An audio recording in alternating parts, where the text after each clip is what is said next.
अंतर्राष्ट्रीय सार्ध शताब्दी पर बनाया जा रहा है। पूरे विश्व से, पूरे देश से, प्रदेश से, हर जिले से जहाँ भी आर्य समाजी है वो यहाँ आ रहे हैं।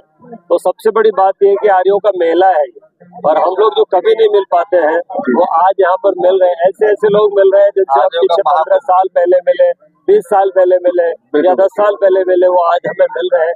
तो यही हमारा सबका मेल हो रहा है। और बाकी यहाँ पर साहित्य है, एक से बढ़कर एक स्टॉल यहाँ पर लगे हैं। और आप देखें यज्ञशालाएं बनी हैं, बराबर यज्ञ हो रहे हैं। बहुत सारे अनेक पंडालों में विद्वान अपना अपना कार्यक्रम दे रहे हैं।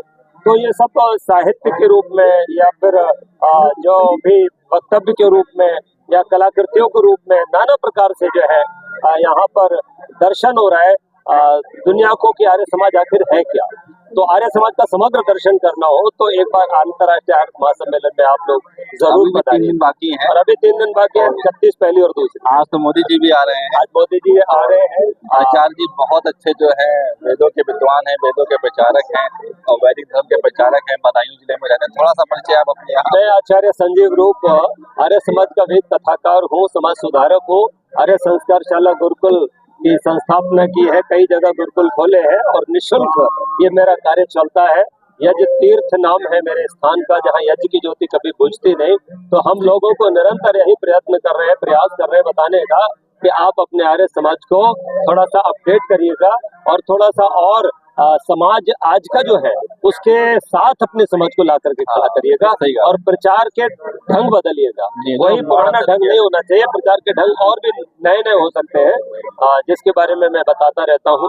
आज भी बताने का प्रयास करूंगा मुख्यमंत्री से। थोड़े से किसी राज्य से लोग आए हुए हैं, जरा उधर दिखाओ बेटा।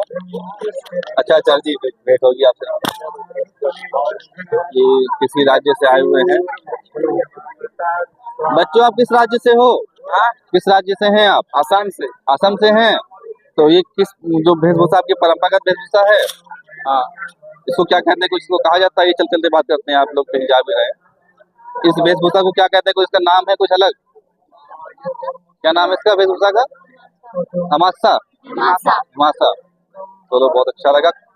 और असमी आपकी बोलचाल होगी वहाँ पे, तो वहाँ पे अपना आर्य समाज है, तो आप लोग आर्य समाज में जाते हैं। तो बहुत अच्छी बात है कि ये जनजाति के लोग जो हैं और ये लोग भी अपने आर्य समाज में आते हैं, आर्य समाज से जुड़े हुए हैं।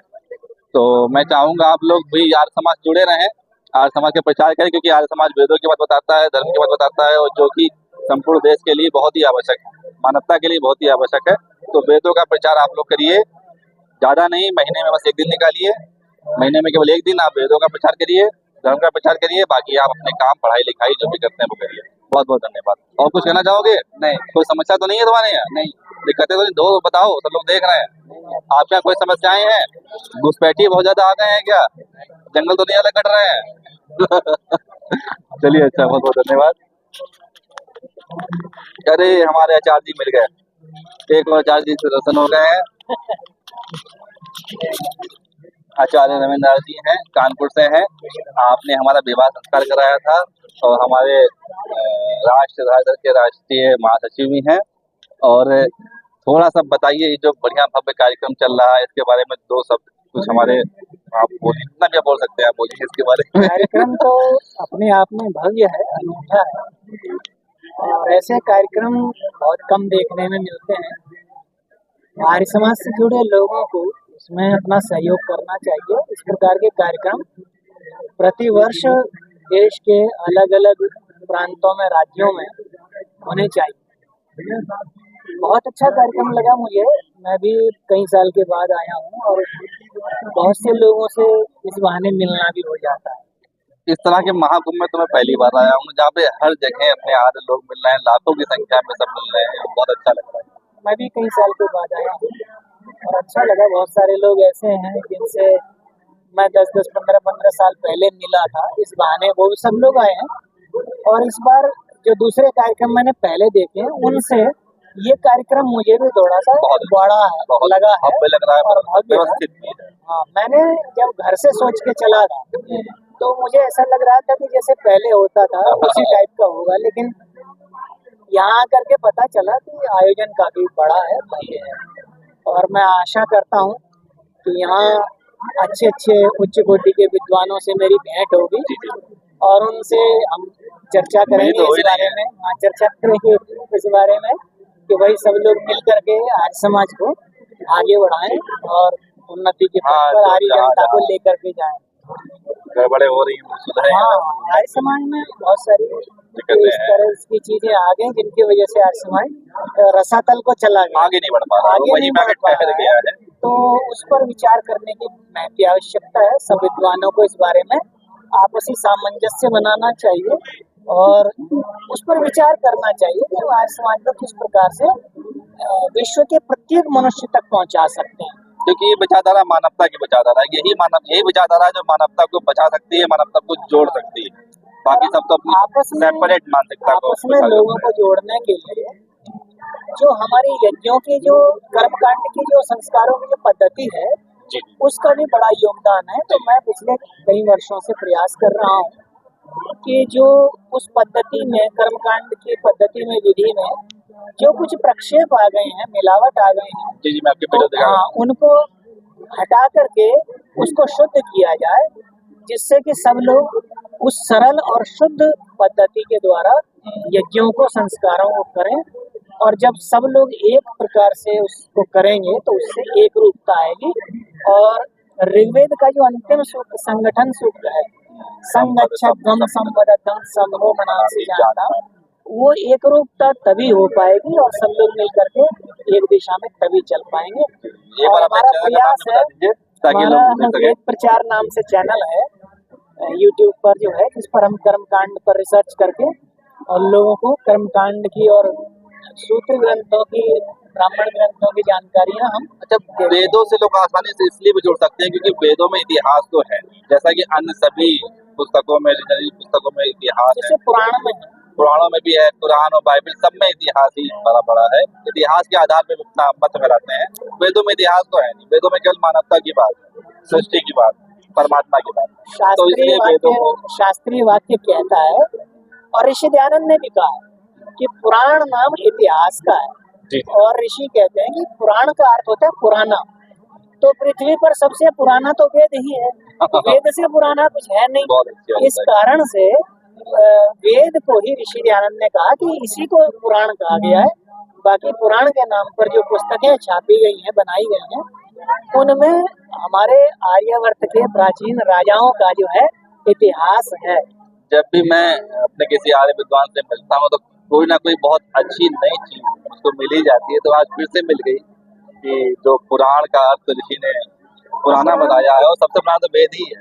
तो वास्तविक पुराण भी वेद ही है, वेद ही है, उससे पुराना कुछ है ही नहीं। चलिए आचार्य जी, अभी फिर आपसे भेंट होगी क्योंकि इसी में हम 2 तारीख तक आऊंगा शाम तक, जी जी मैं भी मिलते रहेंगे। जी आचार्य जी। और फिर से मुझे जो है अपने आचार्य भानु प्रकाश जी प्राप्त हो गए हैं, बरेली से हैं। नमस्ते जी, कैसे हैं आप?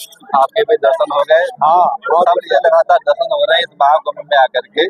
देखिए आर्यों का है अंतर्राष्ट्रीय आर्य महासम्मेलन और बहुत अच्छा लग रहा है क्योंकि आप जो सालों से इनसे मिलते आ रहे थे, काफी समय से जिनसे नहीं मिले तो वही मिल रहा है सब लोग। हाँ, उनसे पुनः मिलना हुआ, विद्वानों से, भजनोपदेशक, अपने जितने भी आर्य समाज के कार्यकर्ता हैं, जहाँ अलग अलग महाराष्ट्र के, गुजरात के कहीं के, तो बहुत अच्छा लगा, सबसे मिलना हुआ। 30-30 साल पुराने लोग भी मिले यहाँ, तो एक उत्साह, एक उमंग, एक सोच, भावनाएं जागृत हुई।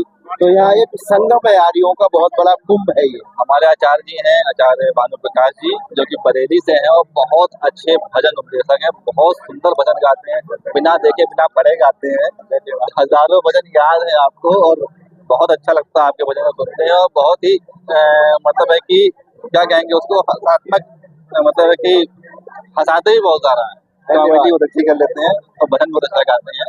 तो थोड़ा सा बताइए इस आर्य सम्मेलन के बारे में, 2-4 मिनट थोड़ा सा। हाँ, आर्य समाज का जो सम्मेलन कर रहे हैं, जो इसका उद्देश्य है कि लोगों में एक नवीनता आए, एक जागृति आए, जो सोए संस्कार पुनः जागृत हो और कुछ आर्य समाज के लिए आगे करे लोग। संस्कार जो सो गए वो पुनः जागृत हो और हमारे स्वामी दयानंद की विचारधारा लोगों के जन जन तक पहुँचे। आज समाज में इतना अंधविश्वास है, पढ़े लिखे लोग हाथ दिखाते हैं, वास्तु दोष में, कहीं राशि बल में, तो पता लगा ये साक्षर है पर विद्यावान नहीं है। बड़े बड़े आईएएस IAS PCS करने वाले लोग भी इस भ्रमजाल में फंसते हैं और आत्महत्या करते हैं। तो अगर जिसने सत्यार्थ प्रकाश पढ़ा है और वैदिक वांग में पढ़ा है, वो कभी आत्महत्या नहीं कर सकता। वो स्वावलंबी होता, आत्मविश्वासी होता है और वो निराशावादी नहीं, वो आशावादी होता है। और किसी ने कहा लहरों से डर के कश्ती कभी पार नहीं होती है और कोशिश करने वालों की कभी हार नहीं होती है। चाहा है तो रहा है। और एक ही धर्म है जिसका नाम है सत्य सनातन वैदिक धर्म। ये समाज और राष्ट्र को एक धागे में पिरो सकता है। इसी से समाज और राष्ट्र की उन्नति और भलाई हो सकती है। एक चीज थोड़ा सा बताइए, जो लगातार हम अपने समाज में देखते हैं कि नए नए भगवान आ जाते हैं, जैसे कि तो इसी का नाम है, श्याम नहीं चल रहे थे, अब एकदम से खाटू श्याम जी का बहुत ज्यादा चलने लगा है, और लड्डू गोपाल आ रहा है, नीम करोली और लड्डू गोपाल का चलन एकदम शुरू हो गया भक्ति के नाम पे, एक छोटा सा। तो यही हमारे समाज में सबसे बड़ी विडंबना और आडंबर है। ये बदलाव धर्म में बदलाव क्यों हो रहा है, धर्म क्यों बदलता जा रहा है? तो लोगों को क्या के वास्तविकता ज्ञान मिल नहीं रहा है, इसलिए वैदिक धर्म के प्रचार की बहुत बड़ी जरूरत है कि जिनको पता लगे परमात्मा के बारे में, परमात्मा का स्वरूप क्या है, उसके गुण क्या है, कार्य क्या है। परमात्मा सर्वज्ञ सर्वव्यापक कण कण में रमा है, तो वो तो सुख स्वरूप दुख विनाशक है, वो निराकार है, उसकी कोई मूर्ति नहीं बन सकती। नातस प्रथमास्ति, तो वो तो हर जगह हर एक के दिल में है। तो इसलिए आर्य समाज के प्रचार की बहुत जरूरत है कि जिससे लोग समझ ले कि परमात्मा क्या, उसके काम क्या, उसका स्वरूप क्या, उसके गुण क्या, स्वभाव क्या है, तो फिर लोग उससे जुड़ेंगे। तो आज नए नए लोग अपने जैसे परमात्मा, अपने आप आवश्यकता वैसी भगवान को बना लेते हैं, तो भगवान के अनुरूप नहीं चलते लोग, भगवान को अपने अनुरूप चलाते हैं। ये सबसे बड़ी बात, क्योंकि परमात्मा सबको चलाता है, चलता नहीं है। वो सबको खिलाता खाता नहीं है, वो दुनिया को सुलाता है पर सोता नहीं है। तो यहाँ पे लोग सुला भी रहे हैं, सुला रहे हैं, कपड़े, वो दुनिया को वस्त्र दे रहा है, पानी दे रहा है उनके लिए, है ना। तो ये भगवान के हमें अनुकूल होना चाहिए था, लेकिन हमने भगवान को अपने अनुकूल बना लिया और जो सोचा कि जो हमारी आवश्यकता है वही परमात्मा की होगी। लेकिन परमात्मा तो निराकार है, जिसको उसकी जरूरत ही नहीं है। तो इसलिए वैदिक धर्म के, वेद के वांग में प्रचार की बहुत बड़ी जरूरत है और विशेषकर सत्यार्थ प्रकाश हर व्यक्ति के घर में होना चाहिए, हर हिंदू के घर में होना चाहिए। वही राम और श्री कृष्ण की संस्कृति की रक्षा कर सकता है, गाय की, राष्ट्र की, समाज की और हमारे आगे आने वाली संतति की रक्षा हो सकती है। इसलिए आर्य समाज के प्रचार की नितांत आवश्यकता है। तो ये उसी उद्देश्य से ये इतना बड़ा आर्य महासम्मेलन किया जा रहा है कि लोग यहाँ से साहित्य लेकर जाएं, झंडे लेकर जाएं, कुछ भावना लेकर जाएं, हवन पात्र लेकर जाएं, घर घर में यज्ञ हो, हर घर पे ओम का झंडा हो, हर घर में वैदिक वांग में हो, तो लोग पढ़ें, सुने, समझें। इस उद्देश्य से यहाँ पर सब आर्यों का मिलन है, जिससे लोगों में एक नई सोच और लोग संकल्पित होकर के यहाँ से कुछ करने के लिए जाए। तो इसलिए ये कार्यक्रम चल रहा है। आचार्य जी, बहुत अच्छा लगा, बहुत धन्यवाद, आप बहुत बढ़िया काम करते हैं, मेरी शुभकामनाएं आपके साथ। आप लोगों का ही सब आशीर्वाद है। आचार्य जी नमस्ते। आप आचार्य, थोड़ा सा हम लोग वीडियो तो बना लेते हैं, थोड़ा सा बातचीत हो जाए आपसे क्या? आचार्य सोमदेव जादव जी हैं हमारे साथ में, जो सब हर कोई आपको जानता है, टीवी वगैरह पे आते ही रहते हैं। आचार्य जी, थोड़ा आपसे निवेदन है कि थोड़ा हमारे दर्शकों को कुछ वैदिक धर्म के बारे में और कुछ आप अपने बारे में जरूर बताइए, क्योंकि आपको लोग बहुत पसंद करते हैं, टीवी में भी देखा करते हैं, यूट्यूब पे भी देखते हैं। थोड़ा सा अपने बारे में और धर्म के बारे में जरूर बताइए। मैं आचार्य सोमदेव आर्य, स्वामी आत्मानंद वैदिक गुरुकुल, मलारना चौड़, सवाई माधोपुर, राजस्थान गुरुकुल चलाता हूँ।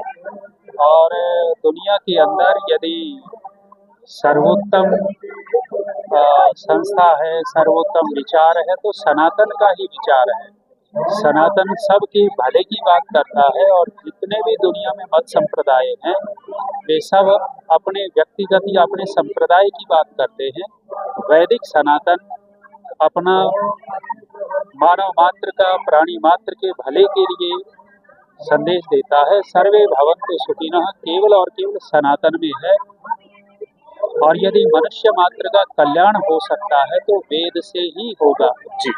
दुनिया में और जितने भी मत संप्रदाय या उनकी किताबें हैं वे मानव मात्र का कल्याण नहीं कर सकते।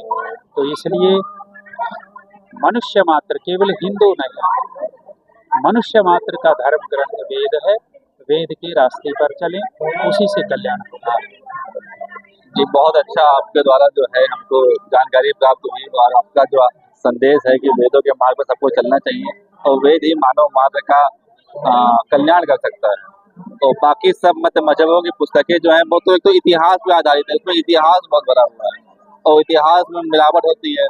तो वेदों में इतिहास नहीं है, केवल मानवता की बात है, परमात्मा की बात है, प्रकृति की बात है और संस्कारों की बात है। तो हम लोग वेदों के मार्ग पर चल के ही मानव का कल्याण कर सकते हैं।